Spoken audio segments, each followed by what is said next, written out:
सर्वेभ्यो नमो नमः, सुस्वागतम। आज हम पंक्षी उन्मुक्त गगन के इस कविता को हमने पढ़ लिया था, गाया था। किस प्रकार इसका पाठ करना है, उसका अर्थ, कवि क्या कहना चाहता है। आज उसी कविता से संबंधित कुछ प्रश्न पूछे जा रहे हैं। को अपठित गद्यांश और पद्यांश आपको शुरू से ही आते रहे हैं, और अपठित गद्यांश एवं पद्यांश अनसीन पैराग्राफ ये आपको आते भी रहेंगे कक्षा 12वीं तक। तो इसमें अभ्यस्त हो जाना है कि कितना जल्दी कर सकें। ऐसा नहीं कि कक्षा 12वीं तक तो इसका डिफ़िकल्टी लेवल, कठिनाई स्तर काफ़ी बढ़ जाएगा, पर ये कितना जल्दी कर सकते हैं, कितना आसानी से ढूंढ पाते हैं। हम कविताओं से भी प्रश्न उत्तर लिख पाते हैं। तो कविताओं से प्रश्न उत्तर लिखेंगे तो कविता की लाइन नहीं लिखना होता, उसको अपनी भाषा में बदल के गद्यांश लिखना होता है। मैं एक बार फिर बता रहा हूँ। तो प्रश्न इस प्रकार से है, इस पोर्शन से आपको करना है, उत्तर देना है। कवि एवं कविता का नाम लिखिए। बहुत ही सामान्य सा प्रश्न है। पक्षी अपनी का क्या विशेषता बता रहे हैं, बता रहे हैं, ठीक। पक्षी कब नहीं गा पाएंगे और क्यों नहीं गा पाएंगे। पक्षी क्यों मर जाने की बात कर रहे हैं। पक्षियों के लिए कड़वी नगौरी भी क्यों भली है।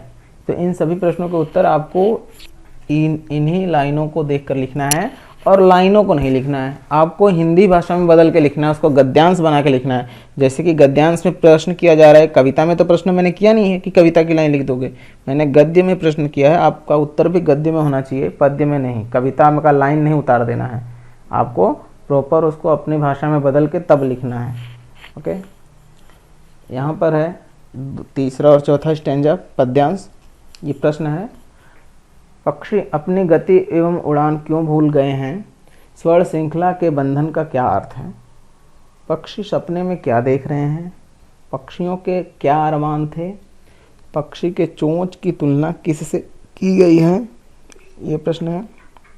अंतिम दो पद्यांश से इस प्रकार से प्रश्न है, क्षितिज शब्द का क्या अर्थ है। काव्यांश में इस क्षितिज शब्द की क्या विशेषता बतलाई गई है। पक्षी किस स्थिति तक कब तक होड़ लगाना चाहते हैं, आसमान से कब तक होड़ लगाना चाहते हैं, किस स्थिति तक। या तनती सांसों की डोरी का क्या अर्थ है। पक्षी मनुष्य से क्या अनुरोध कर रहा है। ये सारे प्रश्न थे आपके जो पद्यांश से रिलेटेड थे, और इन प्रश्नों के उत्तर आपको नहीं मिल रहे हैं तो आप पहले वाली वीडियो जाकर देखिए, अर्थ सुनिए, फिर से कोशिश कीजिए। इन प्रश्नों का उत्तर देने के लिए मिल जाएंगे उत्तर।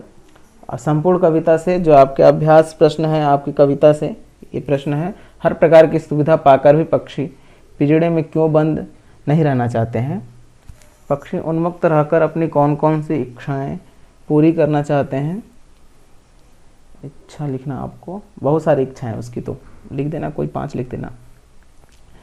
पक्षी को पालना उचित है अथवा अनुचित, अपने विचार लिखिए। आपको अपने विचार लिखना है कि पक्षियों को पालना उचित है तो क्यों, अनुचित है तो क्यों। भाषा की बात, जब काव्य पढ़ रहे थे तो उसमें मैंने एक जगह समास लिखा था।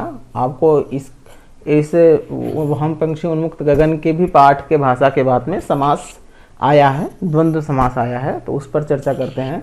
संक्षेप को समास कहते हैं। संक्षेप जहाँ हमें छोटे कम शब्दों में बोलना पड़ जाए। जैसे कुम्हार जो है, घड़ा बनाने वाले को क्या कहेंगे, कुम्हार, या लकड़ी काटने वाले को तो लकड़हारा बोल दिया। तो पूरा बोलने की जरूरत नहीं, हम थोड़े से बोलकर भी काम चला सकते हैं। तो थोड़ा सा प्रयत्न लाघव करना पड़े, हमें छोटा करना पड़े, मेहनत कम लगे, तो उसके लिए समास आया है। संक्षेपीकरण की प्रक्रिया समास है। समास करने पर क्या होता है, बीच की विभक्ति या संयोजक आदि चिन्हों का लोप हो जाता है, ये गायब हो जाते हैं, चिन्ह गायब हो जाते हैं। तो जैसे देखिए उदाहरण, राजा का पुत्र राजपुत्र, यहाँ पे राजा का पुत्र राजपुत्र हो गया। हमने का ये संबंध है, ये संबंधवाचक कारक चिन्ह है, विभक्ति है, षष्ठी विभक्ति का हमने लोप कर दिया। विभक्ति का मतलब कारक, ठीक है। भारत का वासी भारतवासी होता ही है। राजा और रानी को ऐसे भी लिख सकते हैं, राजा रानी, यहाँ संयोजक आदि का लोप किया है, यहाँ पे और का लोप कर दिया है, या एवं कुछ भी हो सकता था। तो द्वंद्व समास की परिभाषा देख लेते हैं जो आपको इस पाठ में लगा है। आगे आपको तत्पुरुष समास भी लगा है, पर हम सभी समासों पर चर्चा करेंगे क्योंकि आपको समास 10वीं में लगा है फिर से। वहाँ पे थोड़ा विस्तृत रूप है, यहाँ पे उसका इंट्रोडक्शन है कि समास को आप समझिए, अभी से जानिए, कंसेप्ट क्लियर रखिए कि समास क्या है। तो द्वंद्व का मतलब दो होता है। जो मैंने यहाँ द्वंद्व लिखा है, इस द्वंद्व का मतलब दो है। यदि इस द्वंद्व का मतलब दो है तो जिस समास में दोनों पद प्रधान होते हैं तथा विग्रह करने पे, विग्रह का मतलब होता है अलग करना या बिखेरना। जैसे संधि का विच्छेद अलग करना होता है, विग्रह का मतलब बिखेरना। तो उनको जब फैला कर लिखा जाता है फिर से, तो क्या आता है, बीच में और आ सकता है या फिर या आ सकता है, इन योजक चिन्ह लगते हैं, वह द्वंद्व समास होता है। ठीक है। और जब समास जैसे जब विग्रह करेंगे, राजा रानी का फिर विच्छेद नहीं किया जाता है, संधि का विच्छेद किया जाता है, समास का विग्रह किया जाता है ना। तो राजा रानी का जब विग्रह किया जाएगा तो ये बन जाएगा राजा और रानी। और यदि राजा और रानी का समास किया जाएगा तो क्या बन जाएगा, राजा रानी, केवल डैश लग जाएगा बीच में। ये समासिक रूप है, ये विग्रह रूप है। उदाहरण बहुत सारे, माता पिता भाई बहन राजा रानी, सुख दुख दिन रात राजा प्रजा। अब इन सब का विग्रह करने के लिए कहा जाए तो क्या करोगे आप, बीच में केवल और शब्द लगा देने से ये इनका विग्रह हो जाता है। भाषा की बात और है, वहाँ पे गुणवाचक विशेषण भी आपको लिखना है। तो जो शब्द संज्ञा सर्वनाम विशेषता बतलाते हैं उन्हें विशेषण कहते हैं। पहले भी बताया जा चुका है कक्षा 6 में भी। लंबा आदमी आ रहा है, यहाँ आदमी की विशेषता उसकी लंबाई है, तो लंबा यहाँ गुणवाचक विशेषण है। बाकी विशेषणों के नाम लिख दिए गए हैं यहाँ पे। इन पर विचार फिर भी, इनको विस्तृत रूप से फिर भी हम जानेंगे, कक्षा 7 में भी हम एक बार फिर से जानेंगे इन्हें। 6ठी में तो मैंने बताया था, फिर हम कभी इन पर चर्चा करेंगे। विशिष्ट, विशेषण की विशेषता बतलाने वाला शब्द है विशेष है। विशेषण जिसकी शब्द विशेषता बतलाएगा वह विशेष्य है। तो लंबा आदमी आ रहा, लंबा यदि विशेषण था तो जिसकी विशेषता थी वह व्यक्ति या वस्तु विशेष्य हो जाएगा, तो आदमी विशेष्य हो गया। और क्रिया विशेषण, तो क्रिया विशेषण का क्या है, शब्द क्रिया की विशेषता बतलाते हैं। क्रिया विशेषण कहते हैं आदमी धीरे धीरे आ रहा है, तो आने की विशेषता है धीरे। आदमी ही धीरे नहीं है, उसकी चाल धीरे है, उसका आने का तरीका धीरे धीरे है, तो ये क्रिया की विशेषता है, तो धीरे धीरे क्रिया विशेषण बना। अलंकार मैंने एक जगह बताया था पिछले काव्य में बात करते हुए, उपमा अलंकार एक जगह लिखा था मैं। तो अलंकार किसे कहते हैं, यदि हम लौकिक भाषा में देखें, लौकिक भाषा में देखें तो अलंकार बोलते हैं आभूषणों को, सजावट को अलंकरण बोलते हैं। ठीक है ना। तो अलंकरण जो अलंकार है, जैसे एक स्त्री का अलंकार क्या हो सकता है, तो चूड़ियाँ पहन सकते हैं, ठीक है, तिलक लगाते हैं, तो नूपुर पहनते हैं, तो बहुत से इस तरह से परिधान, विभिन्न प्रकार के परिधान पहनते हैं। तो ये आभूषण, ये सारे अलंकार करते हैं। वो अलंकार तो वो अलंकार यहाँ नहीं है।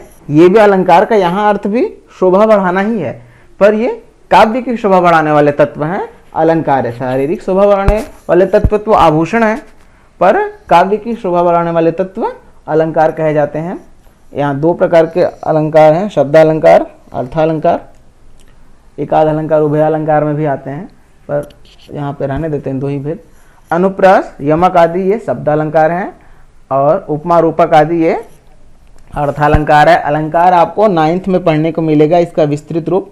हम चर्चा करते रहेंगे, कभी अलंकारों पर भी बीच बीच में चर्चा करते रहेंगे। जैसे आज उपमा अलंकार पर चर्चा कर रहा हूँ मैं, कि उपमा अलंकार क्या, उपमा का मतलब होता है तुलना करना, एक वस्तु से दूसरे के साथ समानता प्रकट करना।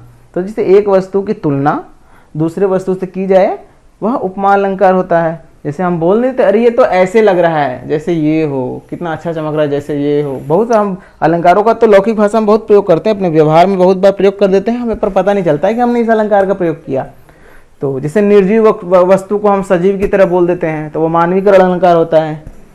तो इस तरह से कुर्सी खुद चल के आएगी क्या, ऐसे बोलते, कुर्सी खुद चल के आएगी क्या, तो चल के आएगी मतलब क्या, मतलब चल के, हाँ चल के आ जाएगी ना, बुला उसको, कोई बोल दे अगला, तो मतलब उस पर मानवीकरण का हम थोप रहे हैं। कुर्सी तो निर्जीव है, पर चलने के हम उस पर क्रिया का आरोप कर रहे हैं, तो वहाँ पे मानवीकरण अलंकार है। तो इस तरह से छोटे छोटे अलंकार बताते जाते रहेंगे। अब यहाँ पे उदाहरण देखिए उपमा अलंकार का, जैसे वह शेर के जैसे बहादुर है।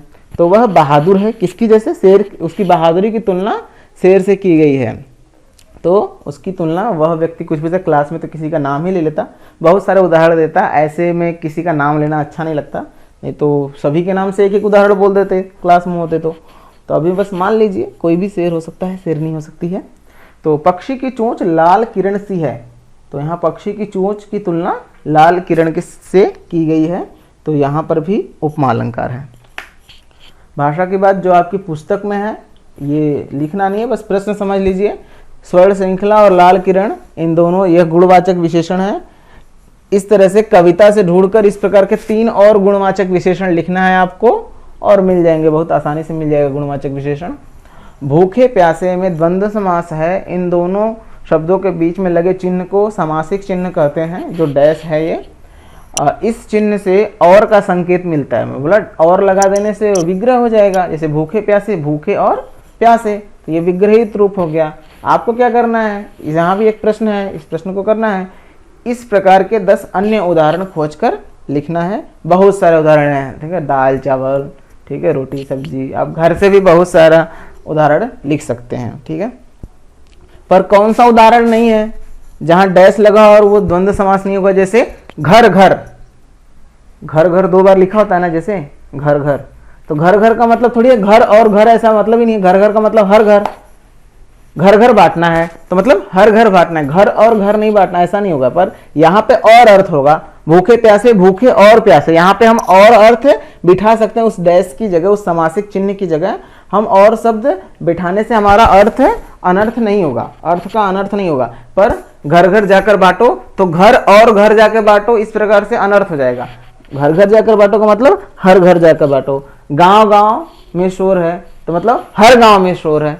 तो इस तरह से डैश हर जगह, जहां पे एक ही शब्द 2 बार आएगा, बीच में डैश रहेगा, वहां पे द्वंद्व समास नहीं है, ऐसा भी हो सकता है, आमतौर पे ऐसा ही है।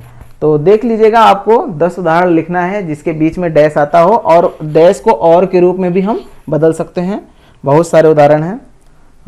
तो समास, अलंकार और विशेषण, ये आप तीनों देख लीजिए, व्याकरण की बात है इसमें, और बाकी अन्य पाठ पे किसी और दिन चर्चा करेंगे। धन्यवाद।